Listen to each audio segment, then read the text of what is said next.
Let's get one thing straight. Cartoons were never just for the playground crowd. Long before midnight anime marathons and grown-up streaming, American animators were out here shattering childhood illusions, one wild film at a time. Forget everything you think you know about kid stuff. Are you ready to see the stories that made parents panic and critics gasp? Buckle up, because this list is about to flip your Saturday morning memories inside out. Think you can handle the real side of animation? Yellow Submarine, 1968. You think cartoons are all chipmunks and fairy godmothers? Try a psychedelic plunge into a world where reality melts, colors explode, and every rule of logic is gleefully ignored. Welcome to Yellow Submarine. It's not just a Beatles movie. It's a trip, a protest, a piece of pop art rebellion. The plot? It barely matters. The Blue Meanies invade Pepperland. The Beatles fight back with love and weirdness, and your eyes never recover. Director George Dunning and a small army of animators threw out the playbook, using experimental techniques that look more like a moving gallery than a Saturday morning cartoon. Adults caught on fast. Underneath all the color and Beatles music, there's pointed satire about war, conformity, and standing up to faceless authority. The film's absurdist humor goes way over most kids' heads, but had grown-ups smirking in dark theaters. Yellow Submarine became a cultural touchstone for the counterculture, a badge of honor for anyone who thought Disney was too safe. The Beatles themselves were stunned by how wild it turned out, and the film's influence can still be seen in everything from trippy music videos to weird cartoons today. If you think cartoons can't be revolutionary, you haven't sailed in this submarine. Fritz the Cat, 1972. Let's set the scene. It's 1972, and a cartoon cat is about to give Hollywood a panic attack. Ralph Bakshi's Fritz the Cat took animation, ran it through a blender, and served up pure anarchy. Based on Robert Crumb's underground comics, Fritz is a disillusioned college cat who dives headfirst into city life, questioning authority, running wild with his friends, and stirring up chaos wherever he goes. But here's the shocker. Fritz wasn't made for Saturday mornings or cereal ads. This was the first animated feature to land a big red adults-only rating in America, shattering the idea that animation was just for children. Bakshi's raw, messy style made the city pulse with real danger, real confusion, and real tension. The film tackled everything that polite society wanted to sweep under the rug: social unrest, identity, the weird side of freedom, and did it all with a smirk and a wink. Some critics freaked out. Others called it genius. Audiences lined up, jaws on the floor, as Fritz became a pop culture legend and a battle cry for cartoons can be real cinema. Bakshi proved you could say something with animation, and it didn't have to be pretty. If you ever needed proof that cartoons could be raw, wild, and truly grown up, Fritz the Cat is where it all began. Heavy Traffic, 1973. Step off the curb and into Bakshi's gritty, chaotic vision of New York. Heavy Traffic isn't just a film, it's an urban fever dream stitched together by jazz, violence, and busted neon. The story follows Michael, a young cartoonist caught between the real world and the wild, wild city inside his head. You get mobsters, barflies, hustlers, and dreamers, all swirling together in a landscape that feels like it's alive and ready to bite. Bakshi blended live action with animation, turning the city into a hallucination. There's nothing soft or comforting here. Heavy Traffic stares down poverty, desperation, and street politics without ever blinking. The humor is dark, the situations surreal, and the heart surprisingly big. It's autobiographical too. Bakshi poured his own childhood, his own city, into every frantic frame. Critics called it shocking, mesmerizing, and a new kind of storytelling. It's no wonder some theaters didn't even know how to market it. What made Heavy Traffic legendary wasn't just its style. It's the way it forced animation to grow up, confronting audiences with a world where nothing's simple and everyone's fighting to survive. Forget family-friendly. This is an animation that grabs you by the collar and drags you through the gutter just to show you there's still art in the chaos. Wizards, 1977. You ever wonder what happens when you mix Tolkien, Mad Magazine, and a heavy dose of post-apocalyptic madness? You get Wizards. In 1977, Ralph Bakshi threw audiences into a psychedelic fantasy where fairy magic battles fascism, mutants roam blasted wastelands, and the fate of the world hangs on a single broken family. Forget the neat lines of old-school fairy tales. Wizards is jagged, chaotic, and pulsing with adult themes. The story pits two brothers, one a peace-loving wizard, the other a would-be dictator, against each other in a world that looks like a heavy metal album cover brought to life. The rotoscoped battles are raw, the satire bites hard, and the anti-war message is unmistakable. Bakshi pulled together a cult following with this film, turning animation into a tool for grown-up allegories and pop culture commentary. Wizards is packed with jokes, references, and bold ideas that most studios wouldn't dare touch. The film didn't care about being safe or suitable. It cared about being unforgettable. To this day, you can see its fingerprints on everything from comics to music videos to the rise of edgy fantasy. If you thought animation couldn't handle heavy lifting, Wizards rolled in and rewrote the rulebook. Coonskin 1975. Controversial? Absolutely. But that's exactly what makes Coonskin essential, viewing for anyone who wants to understand the true power of animation. Ralph Bakshi's blend of live action and wild cartoon surrealism rips into American myths, media, and stereotypes with a sharp edge and sharper wit. The film follows Brother Rabbit, Brother Bear, and Preacher Fox as they navigate a fantasy Harlem, fighting crime and outsmarting the mob. But don't get it twisted, Coonskin isn't about talking animals. It's about race, politics, and the American melting pot gone wrong. The film was protested, banned in some cities, and even threatened by activist groups, yet it's also been reclaimed by many critics as a subversive, honest, and daring look at society.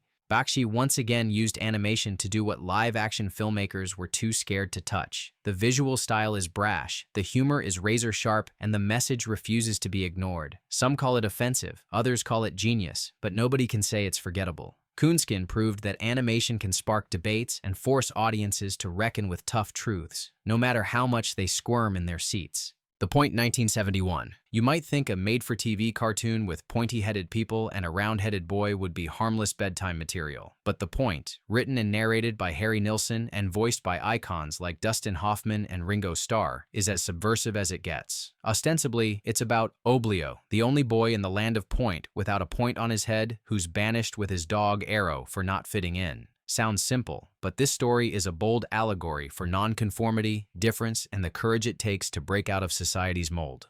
The music alone will give you chills, but it's the story's layers that stick with you. The Point challenges the idea that everyone needs to fit in, flipping the script on everything from childhood peer pressure to adult anxieties about being different. It's wrapped in whimsical art and catchy tunes, but underneath, there's a tough message. Individuality isn't just okay, it's essential. Grown-ups who watch The Point as kids often find it hits even harder later in life. There's a reason it became a counterculture favorite and found its way into college dorms and late-night viewings. If you've ever felt out of place, this is the cartoon that tells you you're not the problem, the system is. Charlotte's Web, 1973. Sure, Charlotte's Web was made for families, but let's not sugarcoat it. This movie is an emotional sledgehammer.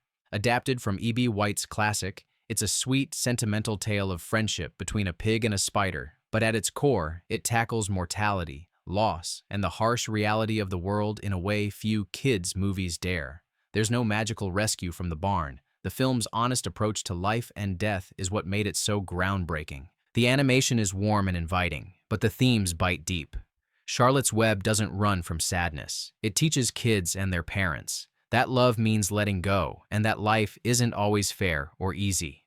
Debbie Reynolds as Charlotte gives the film a gentle, comforting soul, while Paul Lynde as Templeton injects a sneaky bit of dark comic relief. The ending doesn't pull any punches. There's real grief, real change, and a bittersweet hope that sticks with you long after the credits roll. Grown-ups watching with their kids often end up wiping away tears, realizing that this so-called children's film is actually a meditation on growing up, saying goodbye, and the fragile nature of happiness. Charlotte's Web doesn't hide from the tough stuff, which is exactly why it belongs on this list. The Mouse and His Child, 1977. Think you know talking animal movies?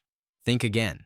The Mouse and His Child is a quietly profound and oddly haunting film that barely pretends to be for children.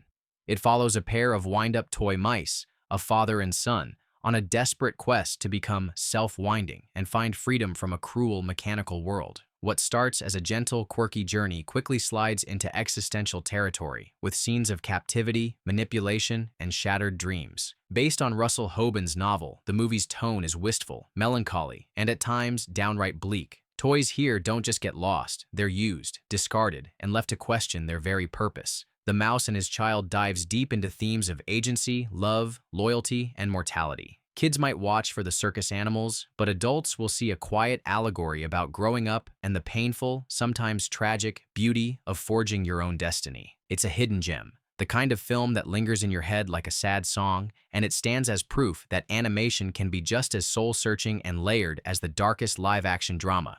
If you want a cartoon that respects its audience's intelligence and emotional depth, this one's for you. The Lord of the Rings 1978. Long before fantasy blockbusters were everywhere, Ralph Bakshi brought Tolkien's world to life, and he didn't water it down. The Lord of the Rings is sprawling, gritty, and unapologetically intense. Using rotoscoping tracing animation over live-action footage, Bakshi made Middle-earth look shadowy, dangerous, and raw. The film's orcs, battles, and endless peril don't spare young viewers, and the tone is more grim fable than fairy tale. Unlike later adaptations, this one doesn't sugarcoat the horror of war or the weight of Frodo's journey. Instead, Bakshi's vision leans hard into the darkness of the books, the exhaustion of battle, and the moral ambiguity of the characters. Some fans were shocked by the violence and melancholy, but others saw it as the first time fantasy felt real and urgent on screen. Even if the animation style divides audiences, its impact can't be denied. This isn't just a cartoon for fantasy buffs. It's a milestone for adult animation, showing that swords, sorcery, and sacrifice could work outside of Kiddieland. The Lord of the Rings proved that animation could tackle the biggest stories, with all the fear, courage, and tragedy intact. The Hobbit, 1977. Don't let the sing-alongs and painted landscapes fool you. The Hobbit, produced for television by Rankin Bass, is way weirder and more grown-up than you remember. Sure, it's got cheery dwarves and an adorable Bilbo, but this adaptation leans into the eerie, the melancholic, and the unsettling.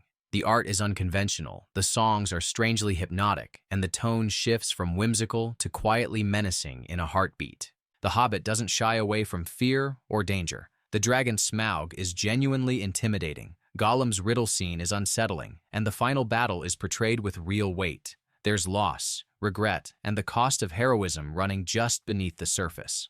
While kids may have tuned in for the adventure, adults caught the deeper layers, the melancholy of Bilbo's return home, the sadness of fleeting friendships, and the sense that innocence always comes with a price. For many viewers, The Hobbit was their first taste of fantasy that actually respected the darkness and danger of the source material. It stands as proof that a cartoon can deliver big ideas, real emotion, and a haunting sense of wonder that sticks with you for years. The 9 Lives of Fritz the Cat, 1974. You'd think lightning couldn't strike twice, but after Fritz the Cat exploded expectations, along came The 9 Lives of Fritz the Cat, pushing boundaries even further. This time, Fritz is a world-weary family man, but don't expect a picket fence or happy endings. Instead, the film leaps through a surreal maze of fantasies and nightmares. Fritz as an astronaut, a secret agent, even a political scapegoat. Every scenario is a sideways jab at American culture, fame, paranoia, and the creeping disillusionment of the post-60s world.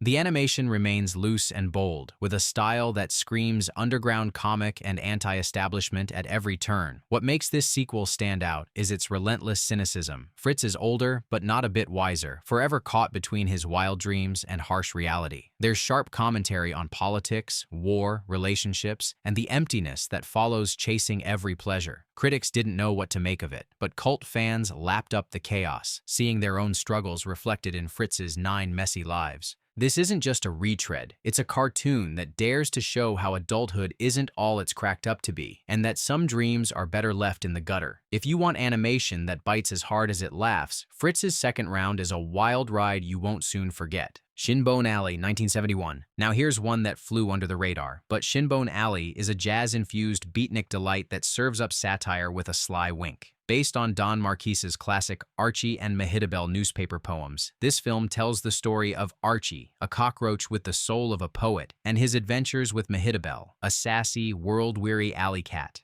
Far from fluffy escapism, Shinbone Alley tackles everything from social class to artistic ambition and the gritty realities of city life. The animation is stylish and eccentric, perfectly matching the movie's offbeat sense of humor and rhythm. Adult viewers catch the jokes about bureaucracy, heartbreak, and the absurdity of modern living, while kids get swept up in the lively tunes and city lights. There's melancholy at the core, as Archie struggles to find his place in a world that barely notices him. Mehitabel's free spirit masks her own disappointments, and the city becomes a character all its own, full of both hope and heartbreak. What makes Shinbone Alley special is its refusal to talk down to its audience. It's smart, bittersweet, and unafraid to admit that life isn't always a happy ending. This is poetry in motion, literally. For anyone who thinks cartoons can't be sophisticated, Archie and Mehitabel are ready to prove you wrong, one jazzy verse at a time. The Phantom Tollbooth, 1970. Forget everything you think you know about children's adventure. The Phantom Tollbooth is pure brain-bending existential weirdness wrapped up in dazzling color. Adapted from Norton Juster's classic book and directed by Chuck Jones, the film follows Milo, a bored boy who drives his toy car through a mysterious toll booth and into a world where logic and nonsense go to war. He meets talking watchdogs, spelling bees, and plenty of sly puns, but beneath the wordplay lies a much deeper message. The real magic of the Phantom Tollbooth is how it dares to challenge young viewers and reward adults with its wild ideas about meaning, learning, and imagination. Milo's journey isn't just a trip through a cartoon world. It's a coming-of-age odyssey that wrestles with boredom, curiosity, and the struggle to find purpose in a confusing world. Chuck Jones's animation is as clever as the script, with every scene packed full of visual jokes, wordplay, and hidden wisdom. Kids might giggle at the goofy characters, but grown-ups catch the existential dread, the biting satire, and the realization that the world isn't just black and white. For a supposed kids' movie, The Phantom Tollbooth is anything but simple, and that's exactly why it's still a cult favorite among thinkers, dreamers, and anyone who's ever questioned the rules of reality. Mad Monster Party, 1967. On paper, it's a goofy, stop-motion monster mash with all the classic creatures. Dracula, Frankenstein, the Mummy, gathered for a wild weekend at the castle. But Mad Monster Party is so much weirder and slyer than its holiday special roots suggest. Rankin Bass, the same team behind Rudolph, used this movie to lampoon horror movies, pop culture, and even the adult world's obsession with fame and failure. The film is loaded with puns, self-aware humor, and a sense of chaos that makes it a favorite for midnight screenings and cult movie marathons. The monsters bicker like family, plot like politicians, and stumble into disaster with gags that fly way over little kids' heads. There's even a strange undercurrent of cynicism about aging, ambition, and the way we cling to outdated traditions. The animation is charmingly bizarre, with bright colors and rubbery expressions that only make the satire hit harder. What sets Mad Monster Party apart is how it invites grown-ups in on the joke, refusing to be just another monster bash. It's a playful, slightly anarchic takedown of the whole idea of children's entertainment, and it still feels fresh for anyone who loves a side of sarcasm with their spooky fun. If you ever wanted proof that a Halloween cartoon could be smart and subversive, this is the one. Tikitavi, 1975. Now, here's a deep cut that left more than a few childhoods rattled. Tikitavi, adapted from Rudyard Kipling's story by the legendary Chuck Jones, is technically a TV movie, but don't let the gentle illustrations fool you. This is a story about survival, mortal danger, and the primal side of nature. The animation may look soft, but the stakes couldn't be higher. A young mongoose takes on a pair of deadly cobras to defend his adopted family, and the showdown is as tense as anything you'd find in a live-action thriller. Unlike the typical talking animal fare, Tikitavi is pure suspense, with real peril and a hero who doesn't win through magic or luck, but raw courage and grit. The film pulls no punches about the dangers the characters face or the harshness of the natural world. Kids watched, wide-eyed, while adults recognized the story's lessons about bravery, loyalty, and the constant presence of danger in life. The narration by Orson Welles adds a level of gravitas rarely seen in animated specials. Tikitavi is the kind of cartoon that lingers long after the credits roll, reminding viewers that sometimes the scariest, most powerful tales come in the smallest, most unexpected packages. If you thought animation was just fluff, this little mongoose will change your mind. So next time someone says cartoons are just for kids, send them this list and watch their jaw drop. These films kicked down the playroom door and proved animation can be strange, smart, and seriously powerful. Whether it's trippy art, gut-punch emotion, or razor-sharp satire, these classics changed the game forever. Which one blew your mind the most? Drop your pick in the comments, hit subscribe for more deep dives, and never underestimate the next so-called kids movie. The revolution is always animated.